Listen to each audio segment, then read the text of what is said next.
todos, todas e todes. Espero que estejam bem, né? Na medida do possível, nesse momento que nós estamos passando. Bom, é com alegria que iniciamos mais um dia de mesas e relatos de experiências do webinário e curso de capacitação continuada Memória e Patrimônio do Rio Grande do Sul, Diálogos Transversais, que está ocorrendo desde o dia 1º de junho e se estenderá até 22 de julho de 2021.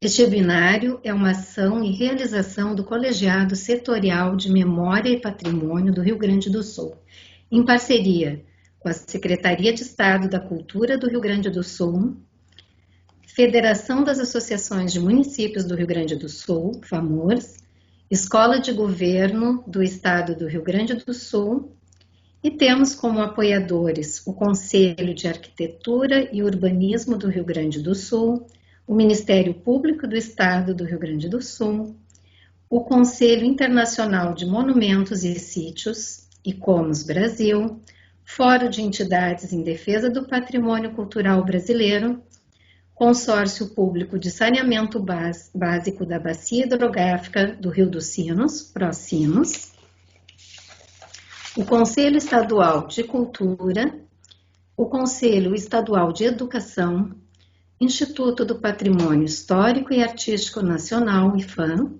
Ministério Público Federal e Defensoria Pública da União. Agradecemos a todos os parceiros e apoiadores, aos profissionais que aceitaram o convite para palestrar e trazerem seus relatos, enriquecendo muito este curso.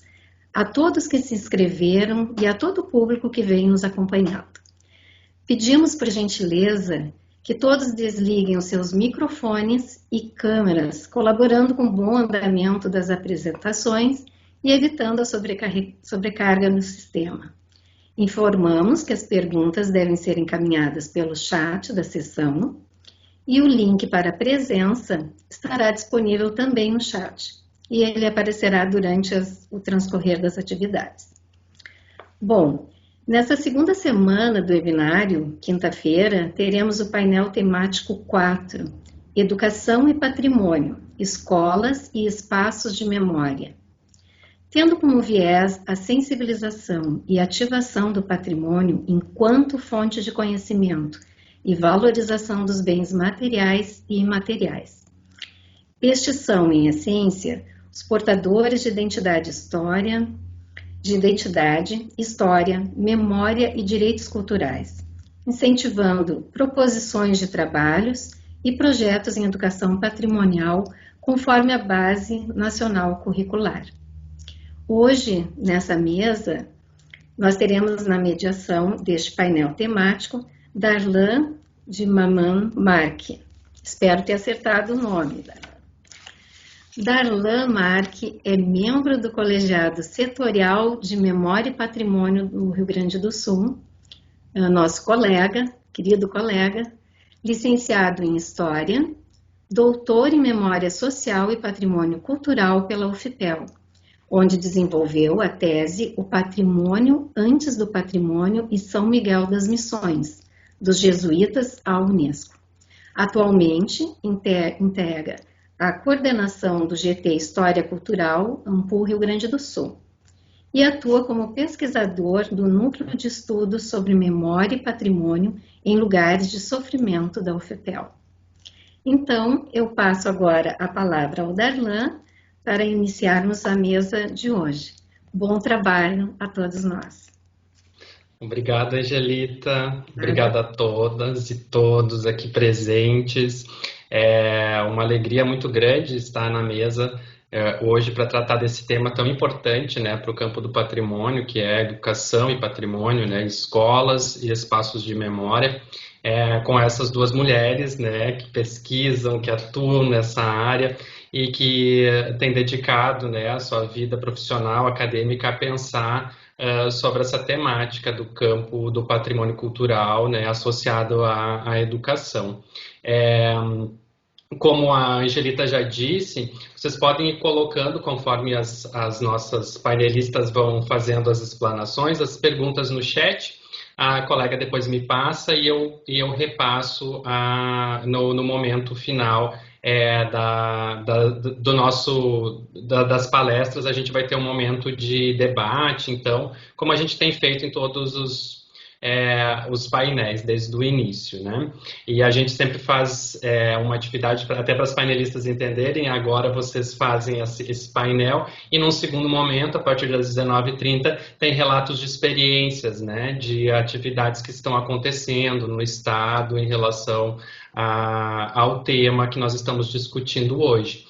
E também já aproveito para convidar de antemão, né, para o final desse webinário, a gente vai escrever uma carta, né, uma carta para o futuro do patrimônio no Rio Grande do Sul, né, pensando nas políticas públicas do Estado a longo prazo, né, e o que a gente precisa desenvolver para cada área, né. O colegiado, que é um órgão de assessoria do governo do Estado do Rio Grande do Sul para as políticas de patrimônio, então a gente tem realizado esse webinário com essa intenção, né? E é interessante que, ao mesmo tempo que nós estamos com uma série de dificuldades em função da pandemia, a gente também, as redes sociais nos permitiram, né, e as mídias e a tecnologia nos aproximarmos e fazer um evento como esse, com pessoas de diferentes estados aqui presentes. Estamos focados, né, no patrimônio do Rio Grande do Sul, mas a gente tem pessoas participando de diferentes estados que se inscreveram e estão aqui debatendo com a gente também. Então, essa troca está sendo muito importante. Hoje a gente tem a Sônia falando com a gente lá de Brasília,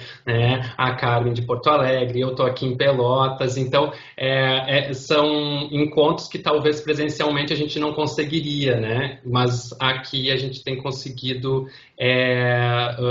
fazer essas reuniões e que estão sendo muito produtivos. Bom, não vou me alongar mais, eu vou apresentar a nossa primeira painelista, a Carmen. A Carmen, ela possui graduação em História, né? A Carmen Zelide Vargas Gil, nome todo, possui graduação em História e doutorado em Educação pela URGS. E atualmente é professora da Faculdade de Educação da Universidade Federal do Rio Grande do Sul, atuando na área de ensino de História. É professora também do mestrado profissional em ensino de História, na linha de pesquisa Saberes Históricos em diferentes espaços de memória. E vai falar um pouco para a gente sobre Desencontros, Escola, Patrimônio Cultural e BNCC. Bem-vinda, Carmen. Obrigada, Daniel, Angelita, Sônia. É um prazer, né, estar aqui participando deste evento, conhecer o Darlan.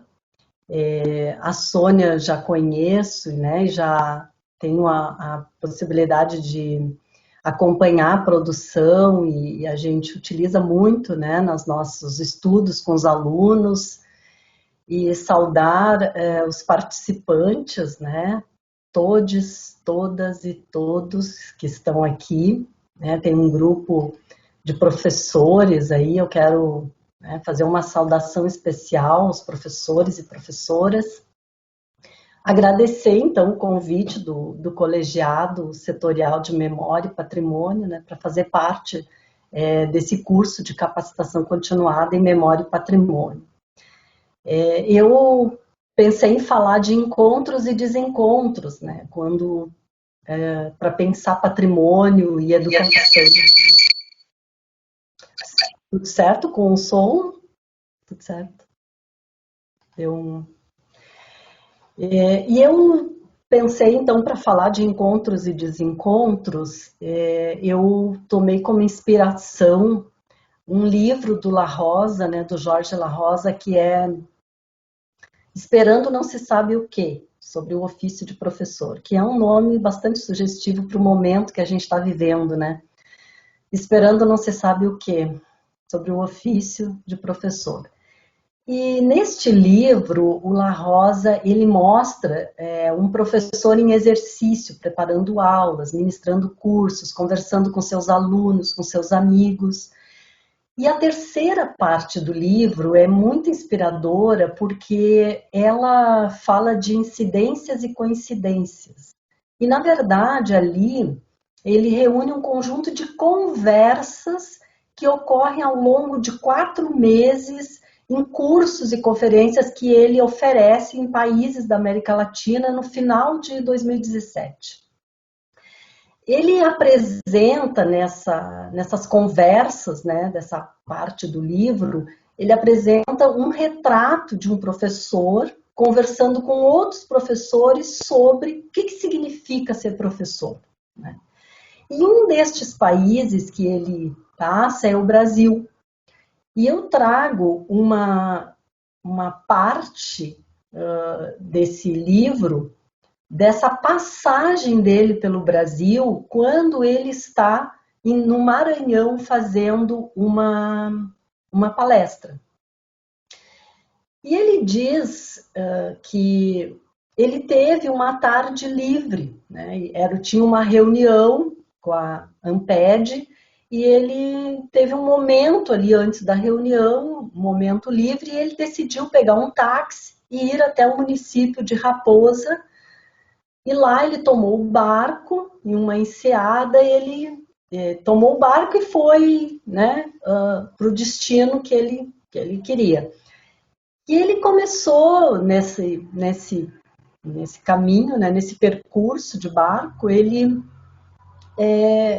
assistiu um espetáculo assim, bastante desolador, né? Ele visualizava, né, as pessoas usufruindo do patrimônio ambiental, né? Um quadro bastante desolador de um turismo predatório, assim, onde as pessoas que pareciam querer devorar, consumir, né, desfrutar aquele patrimônio natural como uma mercadoria, como um brinquedo. Mas naquela mesma tarde, na volta, ele foi circular pelo centro de São Luís. E aí ele vivenciou uma outra cena vinculada ao patrimônio, né?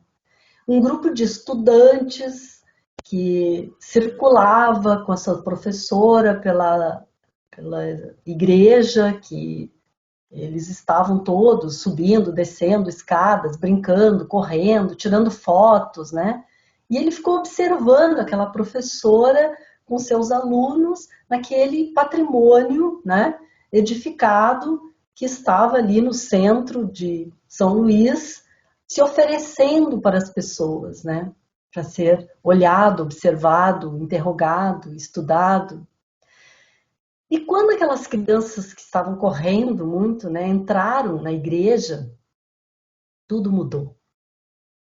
A professora pediu que os alunos sentassem, ficassem em silêncio. Ela pediu que eles desligassem os celulares e ela começou a falar sobre as pinturas e começou a contar histórias sobre aquele patrimônio. E a partir daquele momento, os estudantes se tornaram alunos. Aqueles meninos e meninas se tornaram alunos e alunas. E a catedral deixou de ser um templo, ou um brinquedo, ou um espaço turístico. Um espaço turístico, né, que poderia ser devorado. E aquela catedral se tornou matéria de estudo. O seu uso religioso, lúdico ou turístico foi suspenso. E foi o gesto da professora que colocou aquela catedral à distância e de alguma forma a fez falar.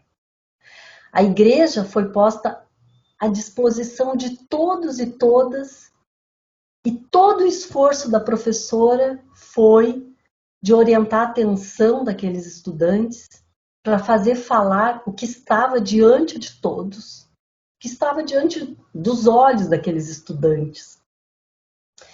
E aí o La Rosa pensou, talvez se a enseada ou as dunas que ele tinha visto sendo devoradas pelos turistas tivessem recebido a visita de uma professora com seus estudantes, os rios e as formações de areia teriam sido tratadas de um outro modo.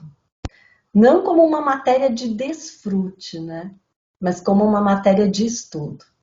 Disposta não para o consumo, mas para reflexão. E esta cena que o La Rosa conta no livro é muito inspiradora, porque é para mim o que acontece quando a escola e o patrimônio se encontram. E aí eu acho que é encontro mesmo. Há um encontro. Porque na escola o patrimônio é transformado em matéria de estudo. E aí isso significa que ele é interrogado. A escola, ela permite que o patrimônio seja conhecido de uma outra maneira. De um modo que se sabe que se sabe.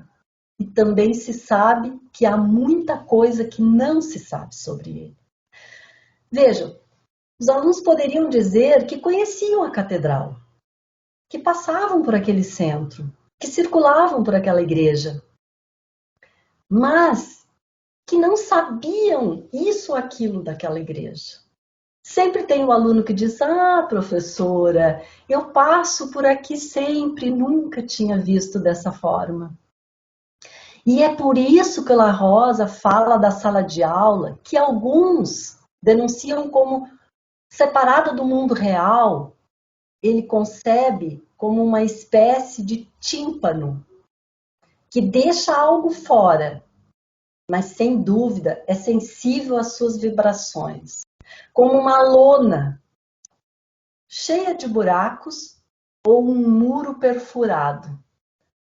Tem um muro ali que separa a escola desse espaço real.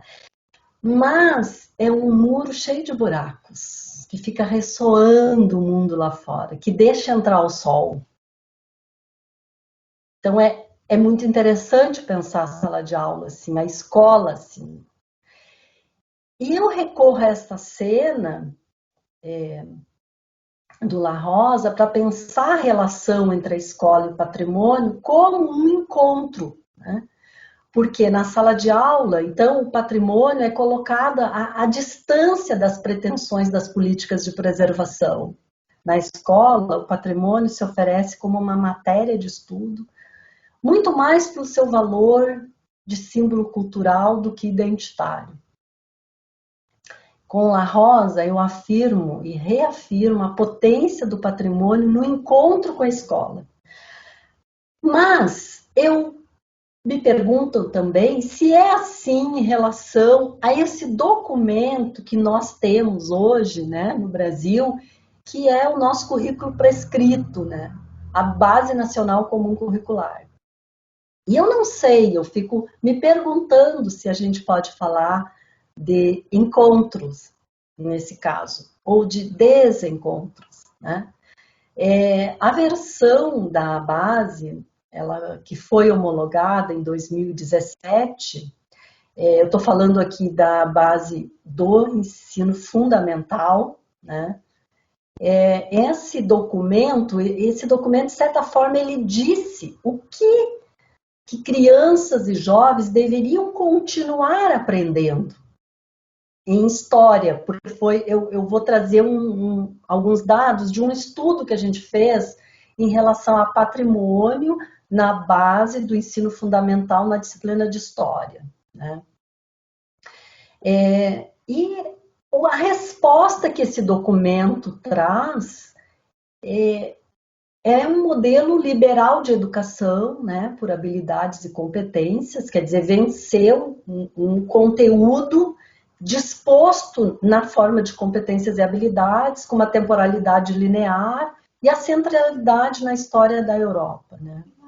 E eu me perguntei como o patrimônio estava presente neste documento na disciplina de história. E eu fui perceber que na versão não homologada tinha uma competência específica de história, que era a competência 2, que trazia memória e patrimônio. E isso era um status bastante grande no documento, né?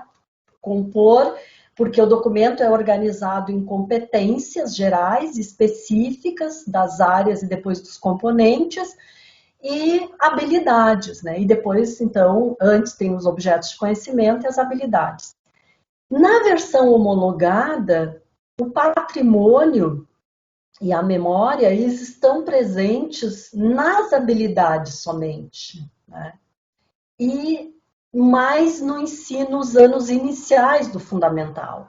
Então, no segundo, no terceiro e no quinto ano, é bem expressiva a participação do patrimônio. Eu quero compartilhar uma tabela aqui que eu acho que dá para visualizar melhor. Então, vou compartilhar aqui.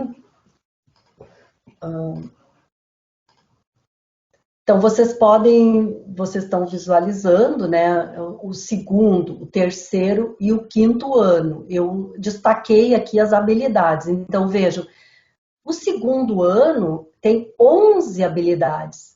Das 11, 3 são habilidades que mencionam o patrimônio e a memória. É bem expressivo. Quer dizer, para todo segundo ano tem 11 habilidades para serem trabalhadas no ano.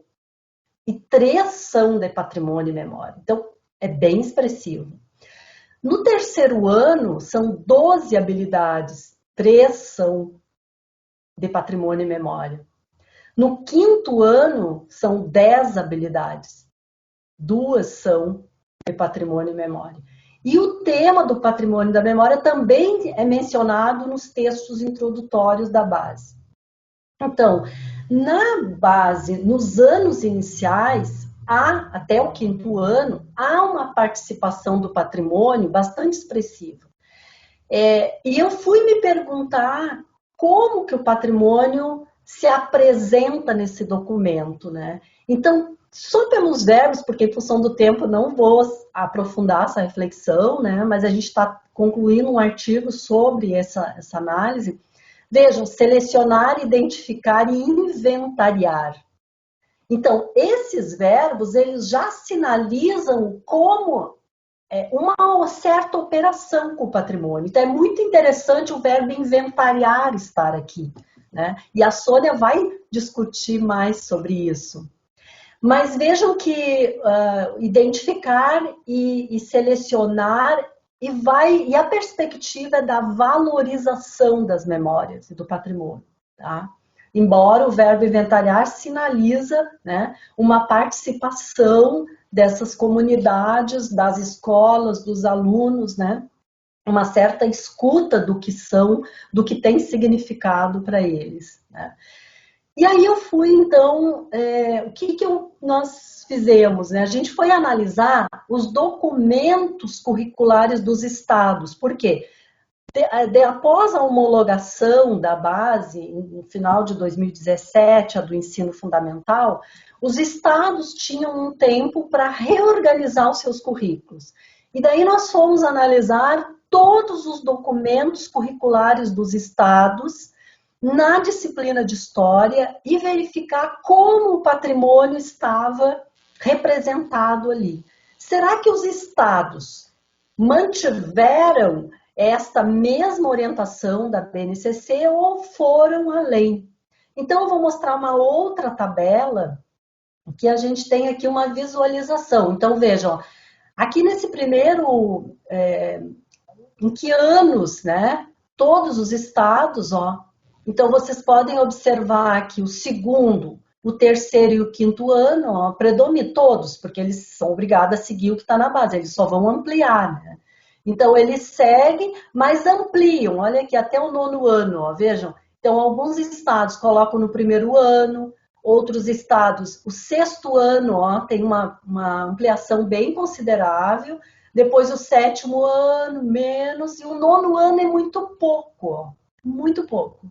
2 estados no nono ano só. Então, isso é aquela parte a mais, né? E a gente olhou para esses documentos todos e com essas 5 categorias, né? Não ampliam nos anos nem nas abordagens. Então, a gente foi olhar, a gente encontrou estados que só repetem a base, tá? Eles não ampliaram nos anos e não ampliaram nas abordagens. Outros estados não ampliaram nos anos, mas ampliaram a abordagem do patrimônio. Outros ampliaram nos anos e não ampliaram nas abordagens. E outros ampliaram os anos e ampliaram nas abordagens. E ainda destacamos os estados que ampliaram, que fizeram uma abordagem mais crítica, tá? Vou parar aqui o compartilhamento. Voltar minha imagem. Então, o que eu estou me referindo a uma abordagem mais crítica, tá? Foi estados cujos documentos apareciam muito um questionamento pelos grupos não privilegiados no patrimônio, não representados, invisibilizados.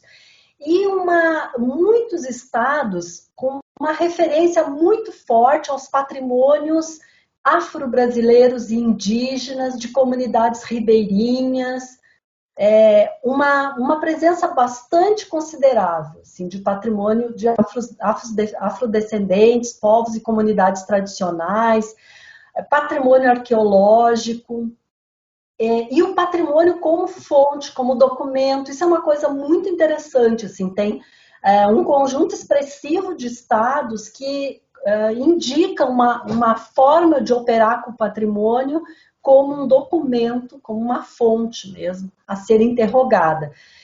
O estado que a gente encontrou que mais apresenta uma abordagem bastante crítica é o Ceará, né? Muito interessante o documento do Ceará, né? Eles questionam o tempo todo o papel da memória nas comunidades indígenas, quilombolas, os diferentes lugares de memória e patrimônio, a quem esses lugares fazem referência, quem os escolheu, quem não está representado, quais marcos não foram considerados patrimônios ou memórias, mas que poderiam ser, e sobre quem esses novos marcos falariam. Então, o documento ele é um diálogo, ele tensiona o tempo todo essas escolhas, né? Então, é muito interessante, assim. Mas eu fiz uma outra pergunta, e aí, assim, eu também não estou aprofundando essa discussão, né? Mas eu queria dizer para vocês, assim, que é convidá-los a olhar para esses documentos, né? Buscando interrogar a presença do patrimônio. E aí eu me fiz uma outra pergunta. Bom, esse é o documento, é o prescrito para a escola, né? E que o patrimônio comparece dessa forma. E aí eu fiz uma pergunta, tá, mas e o que acontece na escola, né? E eu quero contar uma história aqui de uma professora que é para dizer que uma coisa é a base, uma coisa é o que está prescrito, outra coisa é o que acontece lá na ponta dentro da escola, né? E essas práticas, a gente tem que mergulhar dentro da escola para poder compreendê-las, né? Então eu não quero falar das escolas, eu quero falar de uma professora, porque é muito diverso o que acontece dentro da escola, muito diverso. E se o patrimônio lá é abordado e a memória na ótica da valorização, da transmissão de conhecimentos, na ideia de alfabetização cultural, né, tão rechaçada hoje, mas tem outras coisas que acontecem com o patrimônio dentro das escolas, principalmente quando as escolas se encontram com os espaços de memória. E aí eu quero falar de uma professora que eu conheci lá em 2012, quando eu estava acompanhando os meus estagiários nas oficinas do APERS, e encontro uma professora que tinha feito o curso de Educação Patrimonial e Cidadania que o arquivo, APERS, né, oferecia aos professores. E ela, encantada com o curso, com as leituras, eu lembro que ela falou, eu li o texto do Piano, O Poder da Memória e a Memória do Poder. E eu estou encantada com tudo que eu estou encontrando na formação que o APERS estava oferecendo, né, o arquivo público. E ela o curso demandava uma tarefa e ela foi fazer esse trabalho, mapear os patrimônios da comunidade e fez o blog, O Poder da Memória, que eu vou colocar no chat para vocês ali o link dos materiais que eu vou me referir agora. E ela fez um blog para dizer dos patrimônios na comunidade em que a escola estava inserida, né? Porque ela chegou na escola e perguntou para os alunos, e aí, me conta, qual é o patrimônio, o que tem nesse bairro, né? E esse bairro tem patrimônio? E aí os alunos disseram, professora, a senhora está muito. Aqui, esse bairro aqui só tem tráfico, morte e violência. E aí ela disse para ele, sim, mas isso o Diário Gaúcho me conta. Eu quero saber o que não está no Diário Gaúcho. E aí ela tensionou os alunos para contar, né, da vida naquele lugar, né? E aí eles começaram a fazer esse levantamento, fotografaram, criaram esse blog da memória, O Poder da Memória, onde ela fez a entrega do prêmio, né, do Patrimônios da Comunidade. E ela chamou o Diário Gaúcho e pediu que eles, então, fizessem uma matéria sobre esse projeto. E aí eles saíram no Diário Gaúcho. E aí ela mostrou para eles, o Diário Gaúcho está falando de nós de um outro jeito, né? E aí essa professora continuou seu trabalho de patrimônio, mas ela queria entender o que ela estava fazendo. E aí ela foi fazer uma especialização. E nessa especialização, ela foi buscar analisar a questão das meninas, das meninas, as alunas dela, tinha uma violência muito grande, né, naquele local, na relação dessas meninas. E ela foi analisar isso na especialização para pensar patrimônio e feminismo negro. E aí ela conseguiu fazer um trabalho de conclusão muito bacana, discutindo, percebendo que aquela violência era uma estratégia de resistência, né? E ela não estava satisfeita com isso, ela queria entender um pouco mais ainda. Sempre o patrimônio como uma estratégia de compreender a escola e as relações que ali se estabeleciam. E aí ela foi para o mestrado. E no mestrado, ela vai tentar articular o patrimônio da comunidade com o feminismo negro e o ensino de história interseccionalizado. E aí ela leva para as alunas, essas mesmas alunas, que naquele momento já estavam se transformando num coletivo de meninas na escola. E ela começou a ler com essas meninas, Sueli Carneiro, Djamila Ribeiro, Ângela Davis, Lélia Gonzalez, Beatriz Nascimento. E ela produziu, com esse referencial teórico, ela produziu com as alunas um documentário sobre os patrimônios daquele local.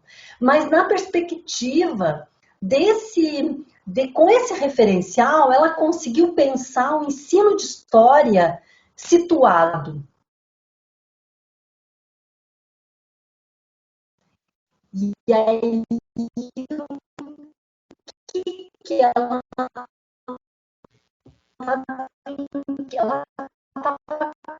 queria olhar para toda a documentação daqueles patrimônios, mas olhar perguntando quem fala. E ela traz o que era, então, esse ensino de história situado, né? A pergunta para as fontes, que eram os documentos utilizados para analisar esses patrimônios, quando ela pergunta quem está falando nesse documento, quais os marcadores que atravessam o corpo de quem está falando? Quem está falando nesse documento é um homem branco? É uma mulher negra? A mulher tem voz e os alunos e as alunas analisando aqueles documentos para entender aqueles patrimônios e dizendo, olha, mas esse é um processo crime que envolve as mulheres e as mulheres não têm voz. Então ela faz algo sensacional, né? Sensacional. E aí eu fiquei pensando, bom, é isso, né? A gente pode dizer que na escola o patrimônio para valorização, a base está aí, trazendo muito, só valorizava, o tripé aquele, conhecer, valorizar, preservar. Mas o que os professores fazem? Vai além, vai muito além. Então, eu estou falando aqui da professora Carla Moura, é uma professora da Escola Estadual de Porto Alegre. E ao falar da história dela, eu também quero deixar aqui o convite para que o coletivo também traga os professores das escolas estaduais e municipais para dizer o que eles estão fazendo com o patrimônio. E é isso, tá? Eu fico à disposição para a gente conversar. E aqui está o documentário que ela fez, a dissertação, olha que linda, As Marias da Conceição, por um ensino de história situado, decolonial e interseccional.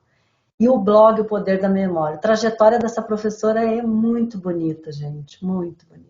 Muito, esperançosa. Obrigada.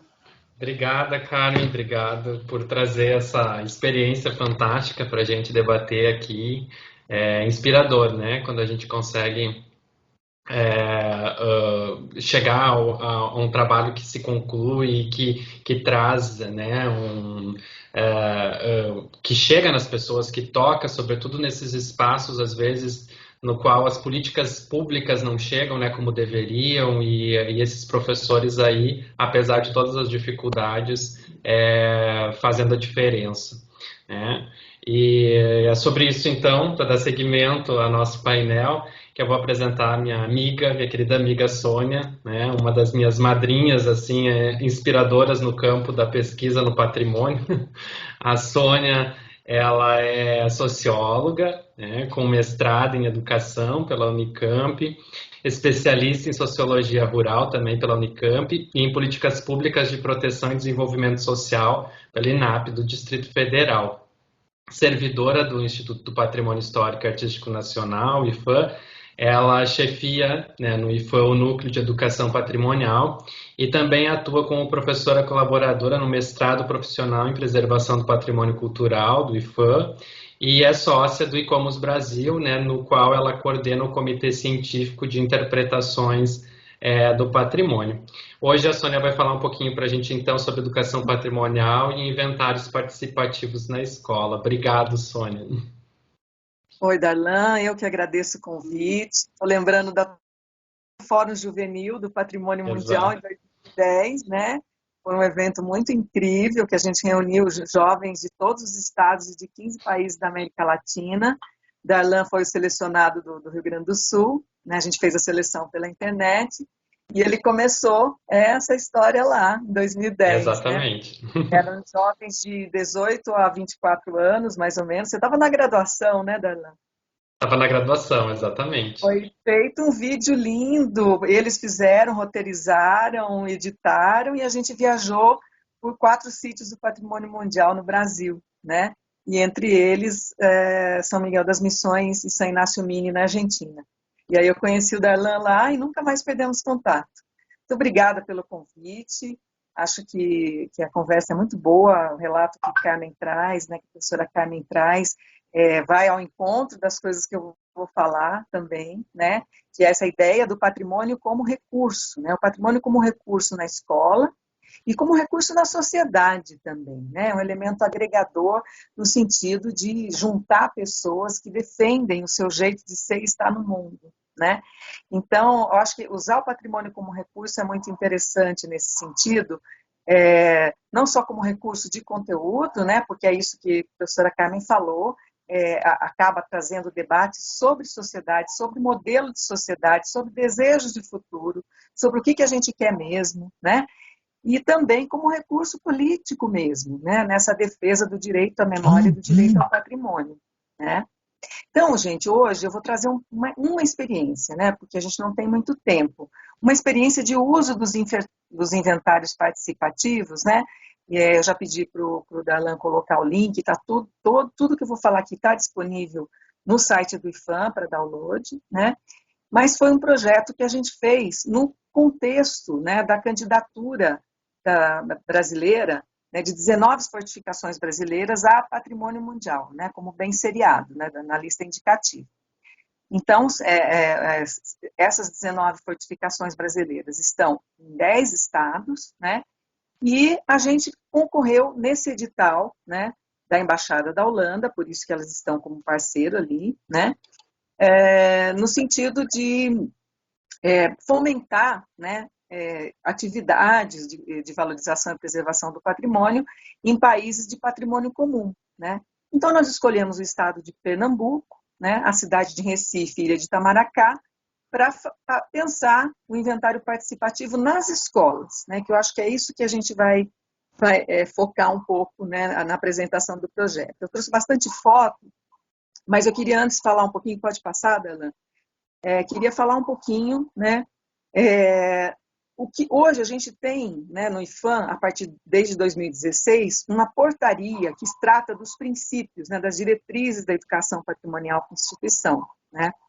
E essas diretrizes para a gente são muito importantes, né, porque elas são os eixos norteadores do trabalho para a educação patrimonial. Não trata-se de uma receita de bolo, de uma cartilha a seguir, nada disso. São princípios, princípios como participação social, construção coletiva do conhecimento, valorização da dimensão afetiva do patrimônio, intersetorialidade, né, das políticas públicas, quando você vai falar de patrimônio num território, pensando que a vida acontece tudo junto. Não optei por apresentar aqui os princípios e as diretrizes por conta do tempo, por focar no inventário participativo e numa experiência. Tá? Mas essa portaria, a portaria 137 de 2016, né? Ela está nas nossas publicações, mas no site do IPHAN também vocês encontram. Lá também a gente chegou, essa construção, gente, essa portaria levou mais ou menos foi bem uns quase 10 anos para a gente chegar nesse formato, porque não foi da cabeça de meia dúzia de gente, né? Foi encontros que foram acontecendo com universidades, instituições da sociedade civil, onde nós fomos traçando, né, esses princípios. E aí a gente traz um conceito de patrimônio a partir desses princípios, né, da educação dialógica e tudo mais, e é isso, que os processos educativos, né, educação patrimonial entendida como processos educativos formais e não formais, construídos de forma coletiva e dialógica, que tem como foco o patrimônio cultural socialmente apropriado, como, olha a ideia aí, né, para linkar com a fala da professora Carmen, para a compreensão sócio-histórica das referências culturais, a fim de colaborar no seu reconhecimento, valorização e preservação. E que esses processos educativos devem primar pelo diálogo permanente entre os agentes sociais e pela participação efetiva das comunidades. Pode passar. Então, a portaria, né, como eu disse, foi construída, aí estão, né, depois pode compartilhar essa publicação sem problema, aí tem os princípios e as diretrizes, né, mas a ideia é muito isso, né, entendendo que educação patrimonial não é uma metodologia, né, ela é passível de múltiplas estratégias, entendendo o território como espaço educativo, onde estão se dando as relações sociais, onde a vida está acontecendo, enfim. E essas diretrizes para a gente são muito importantes e muito caras, né? Então, quando a gente pensou, pode passar, uma educação patrimonial, né, em escala, né, como é que você vai trabalhar com o Brasil todo, né? Sem ter uma receita, levando em consideração as diversidades de contextos culturais do país, como é que você faz? Então, nós pensamos, na época, na ideia de uma ferramenta, né, que foram os inventários participativos que nasceram dentro da escola. Ele nasceu no programa Mais Educação, quando, em 2011, nós, em parceria com o Ministério da Educação, propusemos a atividade de educação patrimonial, né? E essa atividade de educação patrimonial, naquele conjunto, né, que o Mais Educação tinha, relacionados com outras políticas públicas, a gente chamou de inventário pedagógico. Esse material também está lá no nosso site. Foi o que deu origem aos inventários participativos, que hoje é publicado, é uma publicação institucional, com ISBN e tudo. Mas ele nasceu como uma ferramenta para as escolas, né? E a gente pensou, bom, a gente não dá para falar de um jeito só para todos os lugares do país, para todas as diversidades. Porém, a ideia de ferramenta é bacana, né? Você propiciar um instrumento onde você mobilize as pessoas, né? No caso, na época, agora é mais genérico, né? A mobilização e participação social, porque o uso dele é para comunidades, para prefeituras, está tendo vários usos no Brasil. Mas quando a gente fez o Mais Educação, a gente pensou, era um instrumento de mobilizar a escola, a comunidade escolar, né? Os alunos, os professores, os pais dos alunos, enfim, todos os agentes sociais do território. E estimular que a própria comunidade busque identificar e valorizar essas referências culturais. Entendendo, portanto, que essa comunidade escolar, lá no Mais Educação, era protagonista, né, para inventariar, para descrever, para classificar e para definir o que é patrimônio e como esse patrimônio afeta. Tá? Então, esse inventário ele é uma ferramenta de múltiplos desdobramentos de trabalho, de produtos. As pessoas perguntam, mas o que faz com ele? Não tem uma resposta. O que faz com ele são os próprios grupos que estão usando que vão definir, né? Então, quando acabou Mais Educação e a gente foi percebendo que o uso do inventário pedagógico ele estava sendo bem amplo, a gente resolveu institucionalizar com a publicação dos inventários participativos, que é essa que está aí também, Darlan vai colocar no chat para as pessoas baixarem, pode passar. Então, a ideia, por que eu estou dizendo dos inventários participativos? Porque a gente entendeu que uma ferramenta, um instrumento, fazia a gente sempre ser coerente com a busca dos princípios e diretrizes da educação patrimonial que a gente tanto demorou para construir e tanto nos é importante, né? Por quê? Porque ele é uma construção coletiva, não é fazer um projeto de educação patrimonial para aplicar na escola, não existe isso, né? O inventário ele tem que ser planejado com os alunos, com os professores, com os parceiros, que nem a gente fez em Pernambuco, né, com Secretaria Municipal de Educação dos 2 municípios, com a Embaixada da Holanda que financiou, com o Museu Cidade do Recife, com o IFAM local de Pernambuco e com o IFAM no Núcleo de Educação Patrimonial, né? Então, esses parceiros têm que pensar, inclusive, o planejamento da atividade, das ações de educação patrimonial e da aplicação do inventário participativo em conjunto. Né? Não tem sentido a gente fazer para os professores aplicarem. Né? Então, a gente acha que está perseguindo e está coadunando com o princípio da participação. Né? Entender que não é a partir de um bem cultural, né? Aquela coisa que tinha muito no Guia de Educação Patrimonial. Pega um bem cultural, descreve, observa. Não, é entender que as pessoas a gente tem que fazer um processo de escuta para que as pessoas do lugar mostrem as suas referências culturais, né? E que a gente consiga, isso é uma coisa muito difícil, acessar esses valores afetivos do patrimônio, que também a professora Carmen falou, né? Dos alunos, eu já passo aí, eu já conheço. Então, essas múltiplas narrativas do patrimônio, elas são fundamentais como princípios, né?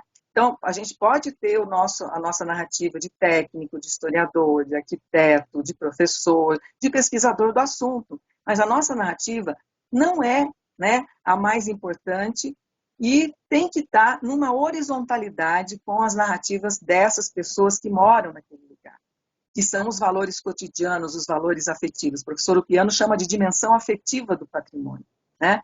Então, tudo isso a gente foi colocando na nossa portaria e pensando nessa coerência de como trabalhar em escala com a educação patrimonial na educação formal. Né? Bom, pode passar. Isso tudo está escrito lá. E aí eu quero mostrar para vocês como é que foi o passo a passo, então. Gente, é tudo aprendendo no caminho, sabe? E agora a gente está num momento que a gente está aprendendo no caminho por ser virtual. É muito interessante isso. Eu acho que a educação patrimonial é muito essa questão da experimentação, sabe? Porque a gente está lidando com gente, quem trabalha com educação sabe disso, o tempo todo tem inter-relações, tem N fatores que interferem nas relações. Então, a gente precisa, por isso que não tem receita, né? Por isso que a gente dá a ideia da ferramenta. Bom, então a primeira coisa que a gente fez foi isso, né? Bom, se a gente conseguiu, era um recurso pequeno, né? Mas que dava para fazer um livro e que dava para fazer uma exposição. Então, nesse caso, também isso é uma coisa dos inventários participativos. Nesse caso, a gente tinha já os produtos definidos. Mas a gente não queria contratar alguém para fazer o livro, e sim fazer um processo de escuta e contratar uma organização do livro junto com o IFAM só, né? E aí nós começamos as reuniões de articulação entre as instituições parceiras, né? Para a gente pensar nesse planejamento. Então, a primeira coisa que a gente fez foram reuniões virtuais que a gente fazia com os professores das escolas que estavam participando, eram 7 escolas, né?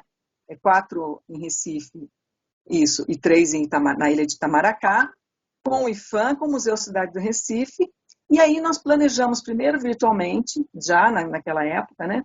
E depois a gente fez uma oficina de 40 horas presencial, onde uma parte dessas 40 horas, um terço delas, era sim para a gente nivelar conhecimentos sobre conceituais de patrimônio, de história, identidade, memória, também do processo de patrimonialização, que é um tombamento, que é um reconhecimento internacional do patrimônio, mas os 2/3 da formação era para que as professoras e os professores, em grupos, fizessem um plano de trabalho para o uso do inventário participativo. Então, nessa formação, a gente trazia alguns exemplos de atividades de sensibilização, mas quem propunha, claro, e nada mais certo do que isso, eram os professores, porque eles conhecem os alunos, eles conhecem o território, eles conhecem a vida desses alunos que estão lá, né? Então, eram só inspirações a partir depois dos conceitos, e aí 2/3 das formações a gente reuniu eles em grupo por faixa etária, né, de atendimento dos alunos, e que eles propuseram e fizeram um plano de trabalho. Pode passar. Bom, na formação, a gente oportunizou, né, muitas experiências, né, muitas experimentações de metodologias participativas, né? Isso foi muito bacana. Por quê? Porque era uma experiência que depois eles acabavam levando para a sala de aula, para o uso do inventário. Então, a gente fazia entre nós, né? Por exemplo, acho que na foto do meio, deixa eu dar uma olhadinha aqui, está pequeno, na foto do meio você tem aí o professor Adler, que é o grande especialista em fortificações do Brasil, ele junto com as professoras, escutando as professoras sobre o Forte Orange em Itamaracá, né? E depois ele me disse, olha, é uma perspectiva que eu, como técnico, né, como historiador, como pesquisador da área, nunca tinha pensado. Então, foi muito bonito. A gente fez várias metodologias, né? Isso depois eu posso até disponibilizar. A gente faz um caderno do professor, né, com a descrição das metodologias participativas, e em cada lugar a gente faz diferente, né? E aí eles experimentaram durante essa semana de formação vários. Pode passar. Aí depois, né, veja que foi feito um ano letivo tudo. E aqui também a gente teve uma atividade que já era feita no Museu Cidade do Recife, que é a questão de trabalhar com as crianças, educação infantil, os mais novos, né, com forte, né? Então, a questão de fazer forte de papelão, mas depois, assim, o que vinha por trás, que eu achei bem bacana, isso foi uma atividade proposta pelo museu, que era a troca dos fortes, né? A troca dos fortes, a explicação do por que colocaram aquelas cores, por que pintaram daquele jeito, e depois um guardava o forte do outro, né? Então, tinha umas atividades bem bacanas. Pode passar. Eu trouxe algumas aqui, gente, porque no livro isso está muito bem encadeado para vocês entenderem o porquê de cada uma dessas atividades, tá? Claro, a visita aos fortes, né? Então, tanto atividades também como o Museu Cidade do Recife já fazia, de mostrar o forte, mostrar o museu, mas também atividades livres, né? Então, por exemplo, deixar as crianças meia hora escolhendo um lugar no forte. Aí, depois que eles escolhessem um lugar no forte, eles voltavam, a gente punha 2, 3 juntos e dava uma cartolina, lápis de cor, desenho, inventa uma história aqui no forte. Aí que começam a vir as coisas, né? Porque a história está dentro do forte, está naquele espaço, porém, toda a sociabilidade, as relações sociais, né? Quem trabalha com criança sabe disso, ela aparece nos desenhos e nas histórias, né? Então, foi bem bacana. Pode passando. Aí no Forte do Brum, é a mesma atividade, né? Porque tem o Forte Orange e o Forte do Brum. Pode passar. Pode passar. Claro, a gente também trazia, né, especialistas para fazer uma conversa mais técnica com as professoras e os professores, né? Inclusive para eles tirarem dúvidas. Então, era uma educação de mão dupla, no sentido que a gente foi com esse processo de escuta com o inventário participativo, e também a gente trouxe pessoas para falar dessa narrativa mais técnica, né? Numa perspectiva de horizontalidade. Pode passar. Aí a professora Milagros do Icoforte, né? Do ICOMOS. Bom, uma coisa que surgiu, né, por sugestão de professores lá, foi a oficina de slam, né, que é aquela batalha de rap, né, que existe em várias cidades, em vários centros urbanos. E nós levamos uma menina que foi premiada na França, né, justamente para fazer essa oficina com os alunos, né. E aí ela foi muito bacana, porque o que saiu disso também está tudo lá no livro, tá, gente? Foram as histórias, as lutas, né? O projeto foi ganhando um tom conceitual muito bacana, que era isso. Se a gente fala de lutas, de resistências, de enfrentamentos, né?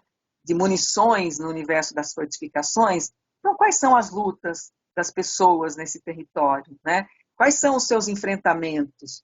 Com que munições essas pessoas lutam? Né? Quais são as batalhas mais difíceis? Então, isso foi se desenhando e foi sendo trazido, né, com o projeto. Pode passar? Bom, e aí começou. Cada professora fez um planejamento. Então, teve desde, por exemplo, a professora que propôs com os alunos do ensino fundamental, acho que 5º e 6º ano, se não me engano, conhecer o mercado dos afogados, porque quando se pergunta que lugar, é isso que a professora Carmen falou. A partir de pergunta muito simples, o que tem aqui? Né? Que lugar vocês gostam mais aqui? O que acontece aqui? São perguntas simples que você começa a falar de patrimônio sem falar de patrimônio. Né? É assim que é um bom projeto de sensibilização. E aí a professora propôs, eles falaram o tempo inteiro do mercado. Ótimo, foram lá no mercado com as crianças anotavam, entrevistavam os feirantes, entrevistavam os pais, por que eles iam no mercado, né? A atividade de Desbravando o bairro de Santo Amaro, que foi feito pela Educação de Jovens e Adultos, eram pessoas, né? Os alunos estavam em fase de letramento, né? E alguns de alfabetização. Então, eles trabalhavam muito com imagem. Tinham pessoas que trabalhavam na construção civil e fotografavam de noite o bairro lá de cima e depois eles faziam os mapas afetivos na sala de aula, né?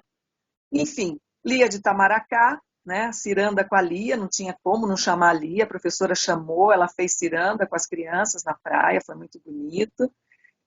Enfim, pode passando. Aí são só algumas atividades. E a exposição, gente, a exposição foi uma conquista muito grande, né? Porque para além de trazer os elementos do livro, o mais interessante é que todos os alunos foram autores desse livro, né? E esses alunos, eles se viram, a gente fez um lançamento do livro chamado Novas Velhas Batalhas, Educação Patrimonial no Contexto das Fortificações de Pernambuco. Eu acho que, não sei se Darlan já pôs no chat aí o link. Mas, enfim, eles se viam ali, né, como autores do livro, né, e assim, muito entusiasmados, desde a educação infantil, que viu lá seus desenhos, teve uma animação, que também eu posso depois mandar, todos os desenhos que os mais novos fizeram, virou uma animação com os desenhos dele, devia ter mandado antes. E pode passando. Então, essa exposição, essa parte mais que a gente trouxe, essa narrativa técnica, a narrativa da candidatura, pode passando. Mas a gente trouxe também, isso, né? O resultado desse processo de escuta. Esses binóculozinhos pendurados aí na exposição, né? Quem fez esse projeto expográfico é a minha amiga do IFAM, e Darlan conhece, porque ela é daí do Sul, Cândice Balester. Ela pensou, né? A gente pensou colocar esses binóculos e colocar as pessoas, cada participante, cada aluno e cada aluna, cada professor, nós do IFAM, todo mundo está nesse binóculozinho, né? Então, assim, vocês imaginem todos esses alunos que participaram do projeto passar por ali procurar a sua foto. Foi uma coisa muito bacana, ficou muito bonito. E além dos binóculos, você tinha o nome de todo mundo. Então, aí está a senhora da Educação de Jovens e Adultos, não lembro o nome dela agora, mas ela achou o nome dela, né, como autora, né, do livro. Pode passar. E aí foram os combatentes. Essa foi a ala dos combatentes, né? A luta, a resistência. Também a primeira foto é da Educação de Jovens e Adultos. A gente colocou os depoimentos, né, que eles deram durante o ano letivo, enfim, planejamento que eles fizeram, em vídeos, né, pequenos, onde eles podiam se ver, né, aí. Adesivamos na parede os desenhos dos alunos, né, as professoras todas orgulhosas, né, com o trabalho, claro, todo mundo levou os livros para casa, como autores mesmo, pode passar. E esse mapa afetivo, gente, foi uma das coisas mais bonitas que aconteceram, que foi com essa turma de educação de jovens e adultos que eu falei que eles fotografavam o bairro lá de cima, porque eram operários da construção civil, chegavam à noite na escola, né? Todo mundo sabe a realidade da educação de jovens e adultos, pessoas em situação de vulnerabilidade social, muito difícil, e eles trouxeram, gente, como é que chama? Quarteirão sobre quarteirão, quadra a quadra, e colocaram, né? O forte estava ali, né? Como elemento provocador e tal, como um elemento conceitual. Mas eles conseguiram, nesse mapa afetivo que eles fizeram em cartolina, né? Depois a gente digitalizou e adesivou no chão. Mas, assim, eles conseguiram fazer uma conexão entre passado, presente e futuro incrível, né? Então, por exemplo, já está aterrado, muita parte já está aterrada, mas tinha uma época que existia mangue, né? E o mangue, eles comiam caranguejo, então eles traziam todas essas memórias através das conversas que eles tinham em sala de aula e através dos desenhos que eles foram fazendo. Então, essa senhora, né? Ela deitou, ela falou, não, nossa, que importância que vocês deram para a gente falou, mas vocês são importantes, vocês são as pessoas desse lugar. Isso, gente, estava no espaço, o Museu da Cidade do Recife, né? No Forte das Cinco Pontas. Então, eu acho que essa questão de encontros dos espaços, né? Só para usar aí a metáfora, né? Que a professora Carmen trouxe, isso é muito importante, né? Porque você traz a vida das pessoas nesse lugar, né? Teve uma senhora que, né, para falar em depoimento, ela disse, olha, depois desse projeto, eu percebi que a gente existe. Foi muito bacana, sabe? Foi um projeto que realmente a gente viu que o uso do inventário participativo ele é muito potente, né, e muito agregador. Pode passar? E aqui também a gente colocou alguns depoimentos. Essa menina, essa adolescente, né, acho que ela era do 8º ou 9º ano, não me lembro, mas ela começou a trazer a história da família dela e das mulheres negras da família dela, né? Então, toda a história do terreiro, toda a história que ela trazia de preconceito, ela deu esse depoimento, né? E algumas frases dos alunos e dos professores a gente colocou em destaque no livro, né? Então, aí foi uma frase da professora, né? Nossos fortes estão... Tem que aumentar aqui, gente. Nossos fortes estão aí há muitos anos e não caíram. E nós também vamos continuar aqui na nossa luta, com as nossas fortalezas, sobrevivendo a cada manhã, uma batalha a cada manhã. Então, essa questão da ressignificação das lutas, das batalhas do patrimônio, apareceu muito no projeto. Pode passar? E aí, no final da exposição, tem um quadro negro onde a gente põe qual é a sua batalha, né? E aí as pessoas todo dia escrevem, apagam, enfim, quem vai visitar a exposição ainda está lá no museu, né? Só que agora está fechado, mas é muito bacana você perceber, né, que as pessoas, essa senhora, a última foto, também é da educação de jovens e adultos, de perceber que elas estão nessa parte, né? E entendendo o patrimônio como esse recurso da afirmação deles, da visibilidade deles e das lutas deles. Pode passar. Aí só mais algumas fotos do processo, pode ir passando, né? As dinâmicas participativas, construção coletiva do conceito, essa primeira foto, que é uma dinâmica muito legal, que cada um escreve o que é patrimônio, por exemplo, né? Pode fazer com qualquer conceito. Depois você junta uma dupla. O desafio da dupla é transformar as duas falas individuais numa só. Depois você junta 4 pessoas, e depois 8, até que você sai com 4 grupos, e esses 4 grupos a gente faz um conceito da classe, da turma. É bem bacana de utilizar em sala de aula. Os mapas afetivos, pode passando. Aqui o mapa que foi adesivado no chão foi esse. Eles juntaram cartolinas e fizeram na sala de aula. Uma coisa muito bonita. O projeto tinha um recurso muito, muito delimitadinho, assim, né? Então a gente tinha que prestar contas. Mas eles, os alunos da educação de jovens e adultos, quiseram fazer camiseta, gente. Sabe? Juntaram, fizeram vaquinha e fizeram uma camiseta do projeto, do tanto que eles se empolgaram com os projetos. Pode passar. Pode passar. São só mais algumas fotos do processo. Aí é no mercado de afogados, né?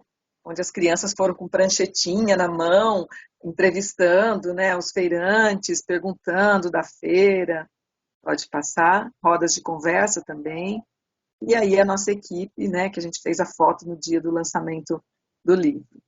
Enfim, gente, eu acho que essa experiência, tem outras experiências, pode tirar a apresentação, Darlan.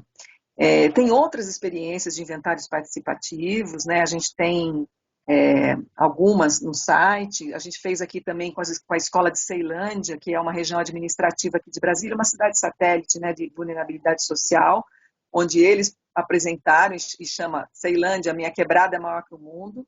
Então, a linguagem do piche e do grafite apareceu o tempo todo no livro.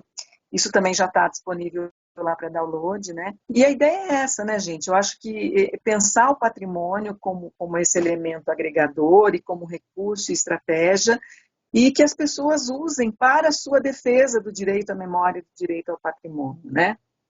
Acho que é isso, Darlan. Não sei se eu tomei muito tempo, mas agora a gente pode conversar, enfim, responder. Isso, estamos dentro do tempo ainda, estamos bem de tempo, esse painel vai até às 19, então ainda há tempo da gente conversar e os colegas que estão na sala podem deixar suas questões.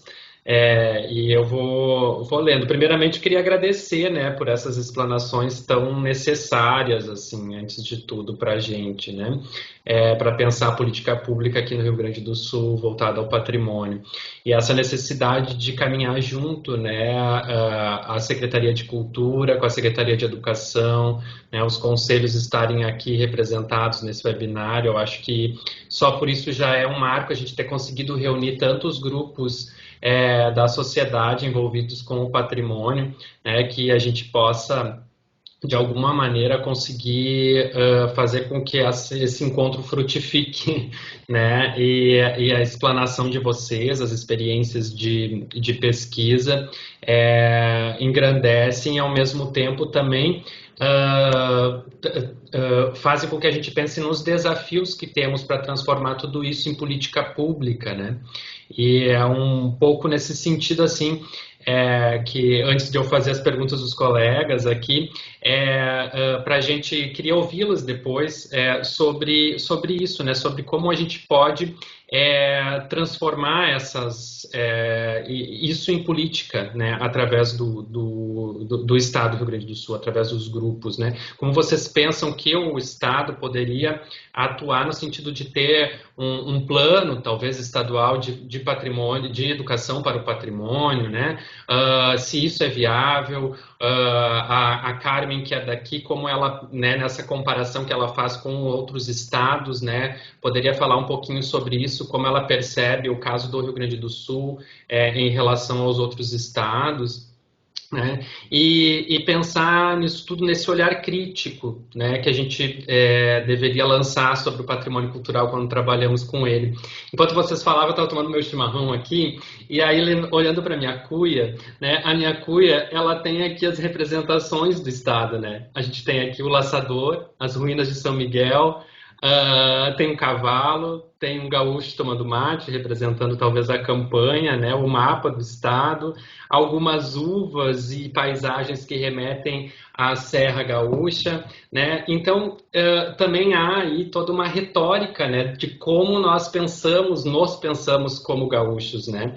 E o nosso estado é tão grande, tão diverso, né, que a gente, claro, todo o poder que o patrimônio ao longo do tempo foi exercendo, né, na construção dessas retóricas, também de alguma forma, ao mesmo tempo que deu visibilidade a essa formação histórica, também foi feito por escolhas, né? E de que maneira a gente consegue dar uma narrativa mais plural para esse patrimônio, inserir esses outros sujeitos, né? Seria que cada cidade, cada um dos 497 municípios do Rio Grande do Sul tem seu patrimônio, né? Não só a Serra, as Missões, ou Porto Alegre, ou aqui na região de Pelotas, mas também o centro, a fronteira, né? Como a gente consegue pensar nisso e transformar isso em política pública nesse sentido, né?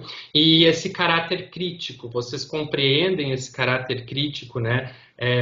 Como uma necessidade que nas escolas também os professores possam falar do patrimônio como uma construção em determinado momento, como um aparelho ideológico do Estado, também em determinadas questões, vocês acham que isso é necessário ou não, né? Pensando nisso. E aqui, não sei como vocês querem, eu posso ir fazendo as questões ou vocês querem falar um pouquinho sobre essas minhas colocações e aí depois eu coloco para o grupo, ou eu posso ir fazendo e depois a gente abre, como vocês preferem. Posso colocar as outras perguntas?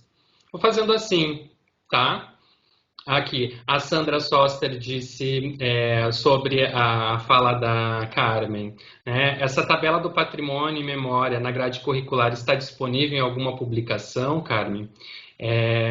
Ainda elogios, inúmeros elogios, que belo trabalho, Carmen, emocionante, inspirador, a nossa colega Letícia falou.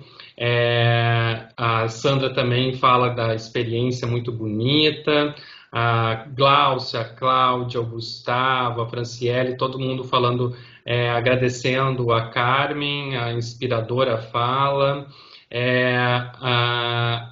Quem mais? Deixa eu ver. A Sheila, lá de Minas Gerais, de Itapajipe, Minas Gerais, fala que é inspirador, né? Que possamos buscar aplicações independente do poder público, também por amor à causa mesmo do patrimônio. A minha amiga Cristina, lá de Santa Maria, diz: lutar pelo patrimônio é por amor à causa mesmo. Sou arquivista e mestre em patrimônio cultural pela FSM. Em 2019, convidamos o Darlan para esse nosso palestrante, Conectando o Patrimônio, na Semana Nacional de Arquivos. Foi muito bacana mesmo. Aí, para a fala da Sônia, é um espetáculo esse inventário participativo, né? Vai dizer, a Letícia disse também que é um instrumento de mobilização, sensibilização para o patrimônio cultural. A Mônica diz que esse material é lindo, fantástico, muitas elogios às duas. A Rosana pergunta: precisamos efetuar estas ações aqui no Rio Grande do Sul. Poderia ser efetuada uma parceria com o colegiado e IFAI do Rio Grande do Sul? Acho que está se relacionando à fala da Sônia, né, Sônia? Se poderíamos fazer uma parceria entre o colegiado e IFAI para aprimorar essas políticas aqui no Estado. A Sheila fala: incrível esse trabalho, mobilizar a comunidade ao caminho para fortalecer as políticas de proteção. Aqui a gente tem uma pergunta da Sheila também, para a Sônia: falar um pouco da dimensão da educação para o patrimônio, além das fronteiras da escola, considerando os diversos espaços de memória, grupos e comunidades. Eu vou deixando aqui as próximas perguntas e vou abrir um pouquinho para a gente não se perder, tá? Quem quiser falar, não sei, Carmen, Sônia... Podemos? Eu também tenho uma pergunta, Sônia. Eu sempre gosto muito de te ouvir, né? E a gente usa lá na disciplina teus textos, né? Eu lembro, Daniel, olha só, Daniel, viu só? Darlan. Falei que eu ia ficar trocando, que coisa. Eu disse que eu te conhecia, que eu senti uma identificação. Quando a Sônia, em Belo Horizonte, lançou o caderno das diretrizes da educação patrimonial, foi falado desse projeto e aí que eu conheci o vídeo. E eu lembro que eu trabalhei com os alunos esse vídeo, eu acho lindo, parabéns, Daniel. Eu não sabia que... Darlan, desculpe. É assim, gente, quando troca. Então, que bacana, Darlan. E Sônia, assim, eu queria, se tu pudesse, né, falar um pouco, porque assim, tu tá lá em Brasília e a gente aqui tá com muita curiosidade, porque por acompanhar o trabalho de vocês e toda a movimentação, os seminários, né, que culminou nas diretrizes da educação patrimonial, a gente queria saber, assim, de quem quer saber de dentro, né? Depois que passou a boiada, o que ficou, assim, né? Como é que tá tudo? Sedu, que não existe mais. A gente queria uma notícia, assim, se tu fala o que tu achar que é conveniente, né? Mas outro dia, um aluno me perguntou isso, assim, né? E então é isso, assim, gostaria que se tu pudesse, te sentisse à vontade de falar um pouquinho. E eu, assim, Darlan, eu acho que a tua primeira pergunta, né, ela é uma pergunta extremamente difícil de responder, eu diria, porque o patrimônio é um campo tão polifônico, né, tão guloso, de certa forma, e eu posso falar desse lugar, né, da universidade, onde a gente está tentando acompanhar, pesquisar e, ao mesmo tempo, fazer a formação de professores, né? Eu diria para vocês que, e aí eu te respondo, Darlan, que esse trabalho só pode ser coletivo. Então, eu acho que já vocês, no momento que vocês formam esse colegiado, vocês já estão sinalizando que vocês querem montar as políticas de forma coletiva. Então, eu só acredito nesse trabalho, né? Porque exatamente por ser um campo muito polifônico. Então, eu posso dizer alguma coisa desse lugar, né? Desse lugar. E o que a gente está fazendo lá, né? Por exemplo, em 2019, a Secretaria de Cultura lançou no Rio Grande do Sul aquele edital, né, para um concurso para financiamento de projetos de educação patrimonial. Então, segunda-feira tem um aluno que vai estar apresentando um TCC em que ele analisa os projetos, todos os projetos contemplados. E eu já queria anunciar para vocês uma coisa muito bacana. Se a gente partiu de uma hipótese de que, porque ali as prefeituras que tinham que propor, né? Então, é o poder público inscrevendo projetos de educação patrimonial. E a nossa pergunta é: quais eram os patrimônios em evidência? Porque isso diz muito, né? O que o poder público está querendo colocar em evidência? E a gente partiu de uma hipótese que era o pedrical, aqueles produtos típicos, né, que o turismo utiliza. E tem surpresas ali. Tem surpresas, então foi muito bacana ter analisado, ter acompanhado esse TCC. Então, acho que isso é uma coisa que assim, eu posso falar desse lugar. A gente está acompanhando, a gente está tentando analisar, está tentando produzir conhecimento a partir do que o poder público, do movimento do poder público, de forma a orientar, a contribuir um pouquinho com essas políticas. Então, acho que nesse coletivo nós estamos dando essa contribuição, né? A gente está sempre disponível para trabalhar juntos, né? A Cláudia do museu, né? Da URG sabe, e todas as instituições de memória, porque a gente tem uma parceria muito bacana com essas instituições, com todas as dificuldades que a gente está passando, né? No Brasil. Ainda nós conseguimos fazer um trabalho na formação de professores, e aí eu passo a responder essa outra pergunta, que é da formação do professor, né, na formação inicial, a importância do patrimônio. E então, quando a gente, na formação inicial, o professor já tem esse contato, né, e a professora, com esses espaços de memória, com a potência desses espaços de memória, porque o professor, ele está, principalmente de história, né, está acostumado a trabalhar com o texto escrito, e aí ele se depara com a cultura material, ele se depara com o mundo desses acervos, e eles pensam coisas muito bacanas em relação... Então, eu acredito muito, sou muito apaixonada pelo patrimônio, a potência do patrimônio no ensino, na educação, na escola, né? E aí, tentando responder ainda a pergunta, né, eu acho que da educação patrimonial na formação do professor, eu acho que a potência que está aí é o deslocamento da aula, locar a aula num outro lugar, num outro espaço, na cidade, a cidade-aula. E isso eu acho sensacional para a escola, né? Quando se encontra com o patrimônio. Olha o que a Sônia mostrou, a beleza que está ali. Aquelas crianças, olha as fotos da Sônia, elas estão em círculo, elas estão sentadas no chão, elas estão tocando a cidade, cheirando, sentindo, elas não estão nas quatro paredes encerradas, fechadas. Aqueles corpos das fotos da Sônia são corpos indisciplinados, dispersos, em círculos, sentados, caminhando, observando, conversando sobre aqueles patrimônios, sobre os fazeres, saberes, enfim, né? eu acho que essa é a potência, imaginar que as aprendizagens advindas desse processo, elas podem ocorrer, sim, na sala de aula convencional, mas elas podem ocorrer de uma forma muito mais potente fora, porque esse contato, essa sensibilização, esse contato direto, produz um exercício de pensamento maravilhoso. E aí o Walter Benjamin, né, com a infância em Berlim.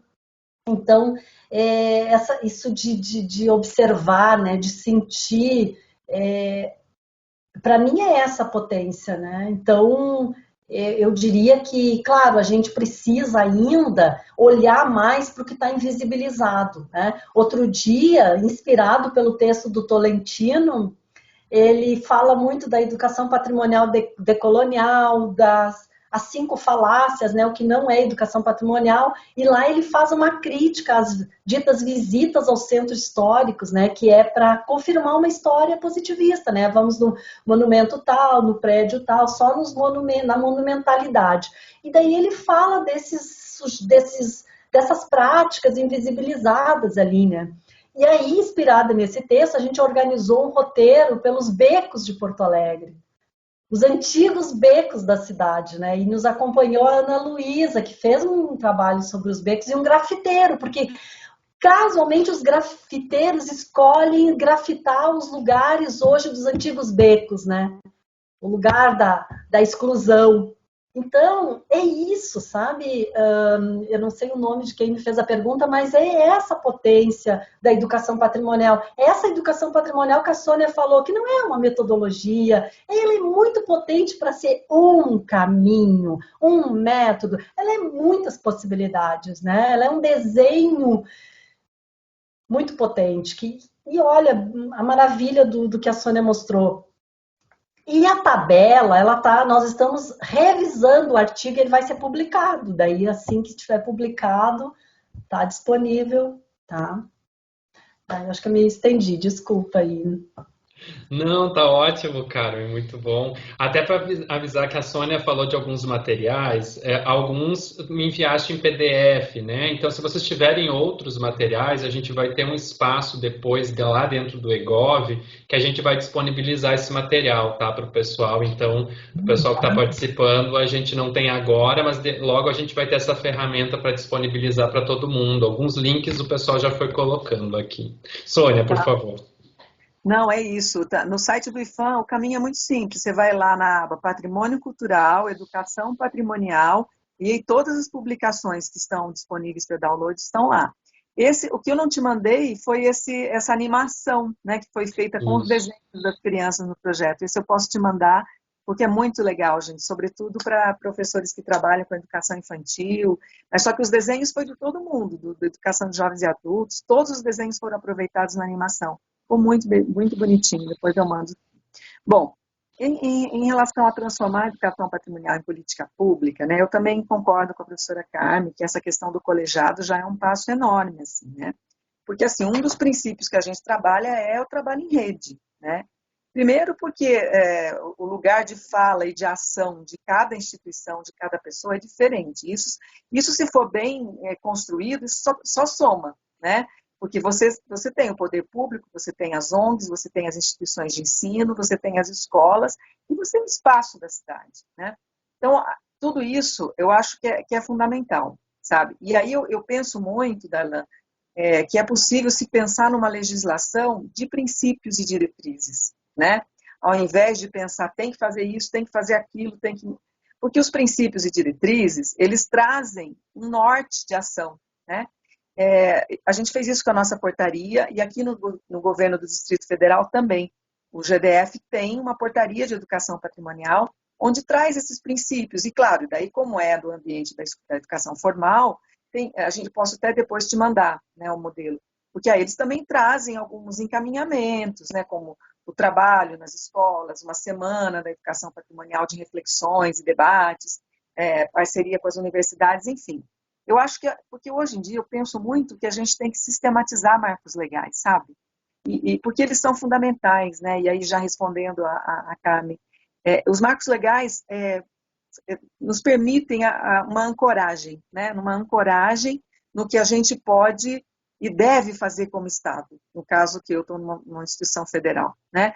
Então é isso, a gente tem um corpo técnico na instituição.